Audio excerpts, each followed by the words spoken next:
दोस्तों स्वागत है आपके अपने चैनल परीक्षा जॉब अपडेट में। लेकिन हम इंटरव्यू की बात करने वाले हैं आज आपके लिए। सिविल इंजीनियरिंग का जो इंटरव्यू क्वेश्चन होता है वो मोस्टली पूछा जाता है। इसका प्रोसीजर, इसके बारे में सब चीज़ें जो आपको इंटरव्यू में इसके रिलेटेड आ सकती हैं वो मैं बताने वाला हूँ।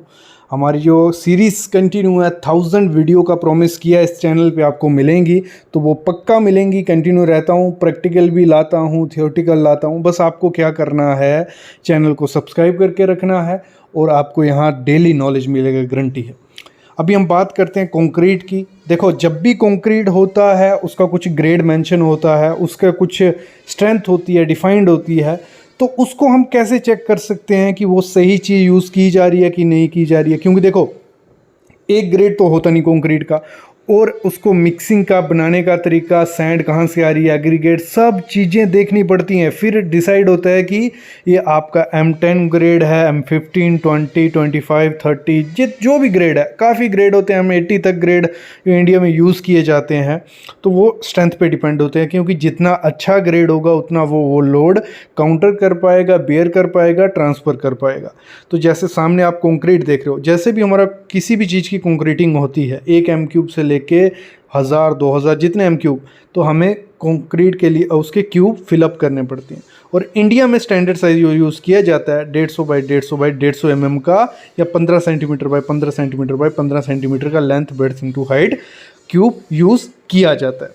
तो जब हमारा कंक्रीट का बैच हो जाता है, हम कंक्रीट खुद बना रहे हैं या RMC प्लांट से ला रहे हैं, रेडी मिक्स कंक्रीट ला रहे हैं, हमें तब भी उसका स्ट्रेंथ चेक करना पड़ेगा। तो उसके लिए हम क्या करते हैं, क्यूब फिलअप करते हैं। ये डिपेंड किस पे होता है कि आपका कितनी क्वांटिटी है। जितनी क्वांटिटी होगी उसी हिसाब से आपके कंक्रीट के क्यूब फिल किए जाते हैं, ये हमेशा ध्यान रखना। और किस हिसाब से फिल करने में आपको बता दूं, देखो, अगर आपका 1 M³ है, 1 M³ से 5 M³ तक है, तो आपको एक सैंपल भरना होता है। एक सैंपल में हमारे कितने आ गए, 6 क्यूब आ गए। एक सैंपल मीन्स 6 क्यूब। तो उसमें जो 3 क्यूब होंगे वो 7 दिन पे चेक किए जाएंगे, टेस्ट किए जाएंगे, और 3 28 दिन पे।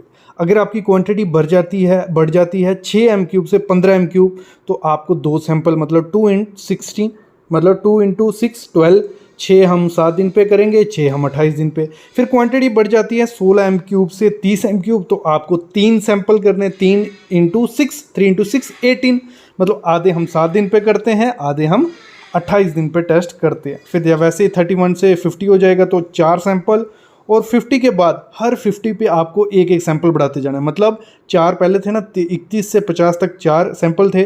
फिर 100 हुआ तो 5 सैंपल हो जाएंगे, 150 हुआ तो 6 सैंपल हो जाएंगे, 200 हुआ तो 7 सैंपल हो जाएंगे, फिर 250 हुआ तो एक एक बढ़ता जाएगा। ऐसे हो गया सैंपल का क्लियर, आपको सैंपल करने।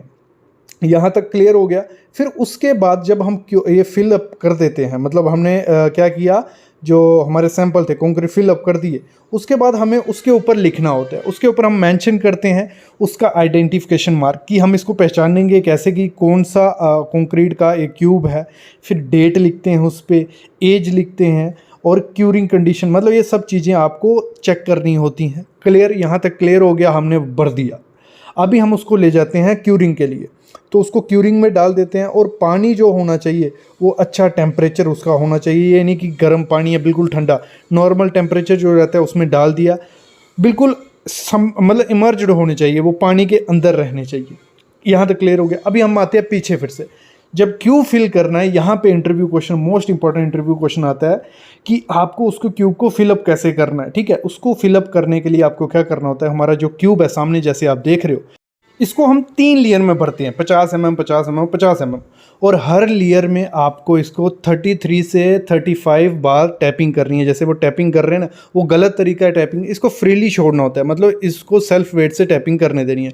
वो तो फोर्स लगाई जा रही है, वो गलत तरीका है, आपको इसको टैपिंग करना है। और जो इसमें टैपिंग के लिए रॉड आपको यूज़ करनी है, राउंड एज नीचे से होना चाहिए, 16 mm की वो रॉड रहती है, और उसको 600 mm वो लंबी होती है। तो उसकी हेल्प से हमें इसे टैपिंग करनी होती है। और इसका फ़न क्या होता है, इसका फ़न होता है कि उस कंक्रीट में कोई वॉइड नहीं रहे, जीरो वॉइड रहे, कॉम्पैक्शन अच्छे से हो जाए। यहाँ अगर आपको टैपिंग यूज़ नहीं करनी है, वहाँ वाइब्रेटर यूज़ किया जाता है। एक टेबल होता है, वाइब्रेटर टेबल, दूसरा वाइब्रेटर नहीं, वो लंबा वाला वो नहीं, टेबल रहता है, उसके ऊपर हम क्यूब को रख देते हैं, और उसको वो प्रॉपरली वाइब्रेट करके उसको उसके वॉइड्स ख़त्म कर लेता है। क्लियर? इतना क्लियर? ये इंटरव्यू क्वेश्चन में पूछा जाता है। तो अभी हम चलते हैं फिर से जहाँ पानी में हमें उनको सबमर्ज कर दिया था, पानी में उन क्यूब्स को हमने डाल दिया था। उसके बाद हम लोग क्या करते हैं, इनको 7 दिन के बाद निकालते हैं, फिर उनका टेस्ट करते हैं, फिर 28 दिन के बाद। और टेस्टिंग का भी आगे बताता हूँ कैसे टेस्ट किया जाता है। अगर एक और चीज़ इंटरव्यू में पूछी जाती है, अगर आपको कोई पूछे तो इसकी कंक्रीट की एक दिन में कितनी स्ट्रेंथ आ जाती है, अगर 24 घंटे में स्ट्रेंथ काउंट करनी हो तो इसकी स्ट्रेंथ रहती है 16%। इसकी स्ट्रेंथ आपको दिखने लग पड़ेगी, इर्द गिर्द देखेगी। 3 दिन बाद इसकी 40% आपको स्ट्रेंथ दिखने लग पड़ेगी, और 7 दिन के बाद जो रिजल्ट हमारा आता है स्ट्रेंथ का 65% के इर्द गिर्द आना चाहिए, और 14 दिन के बाद 90%, और 28 दिन के बाद 99% इसको हम लेके चलते हैं। लेकिन और लाइफ के साथ इसकी स्ट्रेंथ बढ़ती जाती है, ये कहा जाता है, ये भी चीज़ आपको ध्यान रखनी होती है। अगली चीज़ है अभी इसकी टेस्टिंग कैसे करनी है भाई। तो टेस्टिंग के लिए हम क्या करते हैं, जो 7 दिन के बाद हमने सैंपल लिया है, 3 सैंपल हम मतलब हमने पकड़ के चल रहे हैं, 1 सैंपल हमने बनाया, 3 क्यूब हम ले लेंगे। 3 क्यूब को क्या करेंगे, टेस्ट करेंगे। और इसको टेस्ट करने के लिए क्या होता है, सामने आप मशीन देख रहे हो, कंप्रेसिव स्ट्रेंथ टेस्ट जो CTM रहती है हमारी, ये टेस्ट करती है। इसकी हेल्प से हम इस पर लोड डालते हैं और चेक करते हैं कि ये कितना लोड बियर कर पा रही है। तो उसी बेसिस पे हम इसको चेक करते हैं। और लोड डालने का, इसमें से एक और इंटरव्यू क्वेश्चन इसी टाइम निकल के आता है, तो किस हिसाब से आपको लोड डालना होता है। तो हम लोड को इंक्रीज़ करते चाहते हैं 140 kg पर सेंटीमीटर स्क्वायर के हिसाब से, पर मिनट के हिसाब से। एकदम से लोड नहीं डाल देना है, धीरे धीरे धीरे उस पर लोड डालते जाना है। और जैसे हम लोड डालते हैं, देखो इस प्रोसेस से किया जाता है। ये मैन्युअली मशीन है, कुछ ऑटोमेटिकली भी आती है, उसमें कुछ नहीं करना, बटन दबा दिया सब हो जाएगा। लेकिन इसमें देखो, इसमें हम इसको पूरा टाइट कर देते हैं। उसके बाद ये देखो क्यूब को, प्रॉपर क्यूब आपका सामने दिखना चाहिए, जो उसकी डेट तारीख वो है वो सामने आनी चाहिए, और बिल्कुल सेंटर में वो क्यूब आपका होना चाहिए।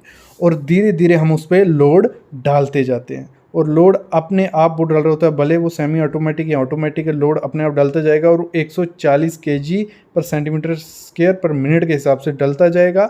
और उसके बाद क्या होगा, उसमें अगर माइनर से क्रैक्स आपको दिखने लगे, थोड़े थोड़े क्रैक दिखने लगे, उसके बाद आपको रीडिंग नोट कर लेनी होती है। आप देख रहे हो लोड उस पर डल रहा है, ये मीटर आपको सामने दिख रहा है। उधर देखो सामने उन्होंने डेविएशन दिखी हुई है, ये पहुंचा 300 400। देखो जब क्या होगा, उस जो कंक्रीट आपका उसमें क्रैक आएगा, तो अपने आप जो मशीन होगी ये तो अपने आप वो उसकी जो सुई होती है वो रुक जाती है। तो उसके बाद हम इसकी जो रीडिंग होती है नोट कर लेते हैं। और उसके बाद हमें एक फार्मूला, बेसिक सा फार्मूला लगा के इसका हम चेक कर लेते हैं कि हमें 7 दिन के बाद, या 7 दिन पे हमें कितनी 65% स्ट्रेंथ चाहिए थी ना, तो हमें 65% से ज़्यादा ही स्ट्रेंथ मिल रही है। अगर कम मिल रही है तो वो एक्सेप्टेबल नहीं होता है। देखो थोड़ी बहुत 3 रीडिंग होती है, उनकी एवरेज ली जाती है, तीनों में आपस में 15% से ज़्यादा वेरिएशन नहीं होनी चाहिए, तो वो चीज़ भी देखनी होती है। तो ये देखो हमारी रीडिंग हमें मिल चुकी है 700। तो इसको क्या करना होता है, हमारा फार्मूला रहता है, मैं इसको बताता हूँ, इसकी कैलकुलेशन हम लोग कैसे करते हैं। देखो जो भी रीडिंग हमें उस पर मिलती है, लोड डिवाइड बाय एरिया हमें कर देना होता है। लोड जितना भी आया, 400 300 500 600 आया, डिवाइड बाय एरिया 0.15 इंटू 0.15 किया तो 22.5 आ गया। तो हमें मिल गया कि हमारा 26.6 किलो न्यूटन पर mm² हमारा इतना इसका फेलियर पे इसका लोड आया। तो इससे हमें आइडिया लग जाएगा कि वो 65% है या 28 दिन के बाद 99% है। तो इस तरीके से, इस वे से हम इसको निकालते हैं। इसको आप और अच्छे से पूरी एक्सप्लेन वीडियो, 3-4 वीडियो हम हमारे जो official channel civil site visit पे मिल जाएंगी, वहाँ जाके भी देख सकते हो। बाकी हमारे वेबसाइट civilsitevisit.com पे आप ये पूरा थियोरेटिकली भी पढ़ सकते हो। तो सब कुछ है, आप फ्री में सीख सकते हो, बढ़ सकते हो। बस चैनल को सब्सक्राइब करके रखो और बेल आइकन दबा के रखो। Thank you guys.